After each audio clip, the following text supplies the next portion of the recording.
जी नमस्कार दोस्तों, मैं सत्यम मिश्रा आप सभी का अपने यूट्यूब चैनल पे स्वागत करता हूं। और यहाँ पे दोस्तों उन सभी बच्चों को ढेर सारी शुभकामनाएं जिनका सीटेट जो है एग्ज़ाम क्लियर हो चुका है, जो कि 90 नंबर के ऊपर हैं। बिल्कुल, अगर जनरल कैटेगरी हैं और उनका दोस्तों 90-95 नंबर बन रहा है तो फिर भैया वो सेफ़ हैं बिल्कुल। और यहाँ पे हम बात करेंगे क्योंकि ऑफिशियल आंसर की से पहले दोस्तों जो आंसर की लोगों के द्वारा यहाँ पे बताई जाती है उसमें थोड़ा बहुत दोस्तों मिस्टेक रहता है, या कहें कि मिस्टेक थोड़ा बहुत तो हो ही जाता है। और आयोग जो है हमेशा जो है सीबीएसई जो है अपने उत्तर को बिल्कुल सही मानता है। जो सीबीएसई के द्वारा उत्तर जारी किया जाता है उसको दोस्तों हमेशा बिल्कुल सही मानता है। और इस बार बच्चों का आरोप है कि जो यहाँ पे आंसर की जो है जारी किया गया है उसमें लगभग 10 से 15 सवाल जो हैं वो गलत हैं।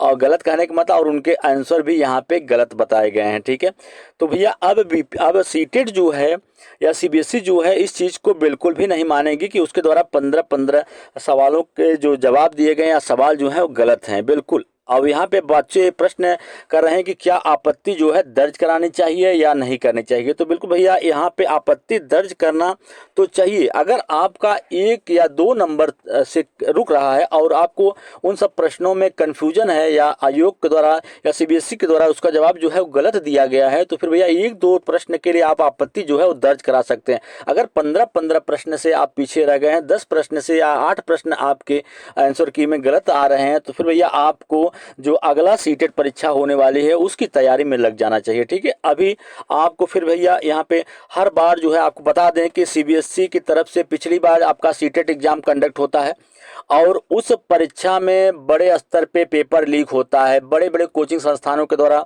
इस चीज़ को लेके यहाँ पे आपत्ति उठाई जाती है और सबके द्वारा विरोध किया जाता है कि पेपर स्टार्ट होने से पहले जो है पेपर लीक हो गया था। फर्स्ट पेपर लीक होता, सेकंड पेपर लीक होता है, फिर यह पता चलता है कि आपका जो फर्स्ट पेपर है वो भी लीक हुआ है।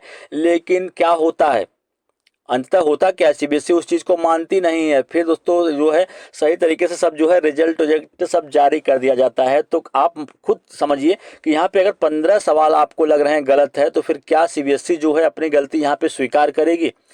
दोस्तों ऐसा कुछ नहीं है। ठीक है, बस अगर मान लीजिए कि बहुत ज़्यादा अगर अंतर यहाँ पे देखने के लिए मिलेगा सीबीएसई की तरफ से तो मात्र 2 से 3 नंबर बहुत ज़्यादा फर्क पड़ता है। बहुत ज़्यादा अगर बदलेगी अपने आंसर को तो 2 से 3 नंबर के प्रश्न जो है 2 से 3 नंबर यहाँ पे बढ़ने के थोड़ा चांसेस हैं। ठीक है, और यहाँ पे अगर हम बोनस अंक की बात करें कि कितना बोनस मिले हैं तो बिल्कुल भैया सभी बच्चों को अगर बात करें तो 1 नंबर जो है पीआरटी में, वहीं सेकंड पेपर सेकंड के एसएसटी में बात करें तो 1 नंबर वहाँ भी। जहाँ पे देखिए अगर आपके आंसर के में जेड लिखा है तो बोनस मार्क ही है, क्योंकि वो सभी को उसका नंबर सभी को मिलने वाला है अगर आप कोई भी ऑप्शन जो है वो लगा के आ गए हैं। ठीक है, तो अब भैया यहाँ पे आपत्ति दर्ज कराना बहुत बड़ी बात नहीं है। आप आपत्ति दर्ज कराओगे, प्रत्येक आपत्ति दर्ज कराने का या प्रत्येक प्रश्न का आपको यहाँ पे एक मोटी रकम जो है वो देनी है, 1000 रुपये। ठीक है, 1000 रुपये कम नहीं होता है।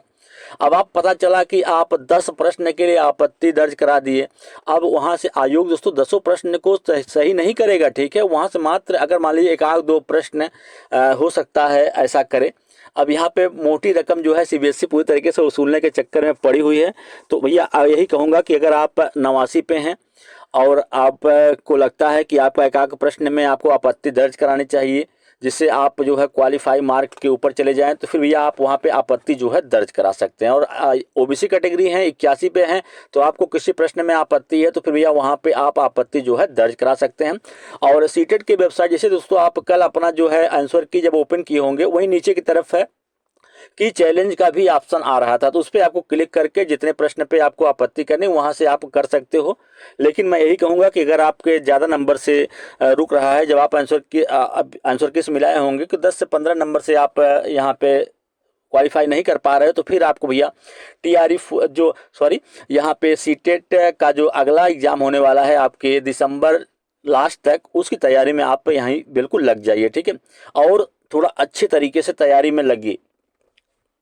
मैं ये नहीं कहूँगा कि आप आपत्ति मत दर्ज कराइए, यहाँ पे आपत्ति आप दर्ज कराएं चाहे कोई दर्ज कराए, जो भी दर्ज कराएगा उसका अगर आयोग अगर सीबीएसई जो है वो अगर गलत जवाब दिया होगा तो सभी को उसका लाभ मिलेगा। सिर्फ जो आपत्ति दर्ज कराता है उसी को इसका बेनिफिट यहाँ पे नहीं होगा। ठीक है, सबको लाभ मिलता है।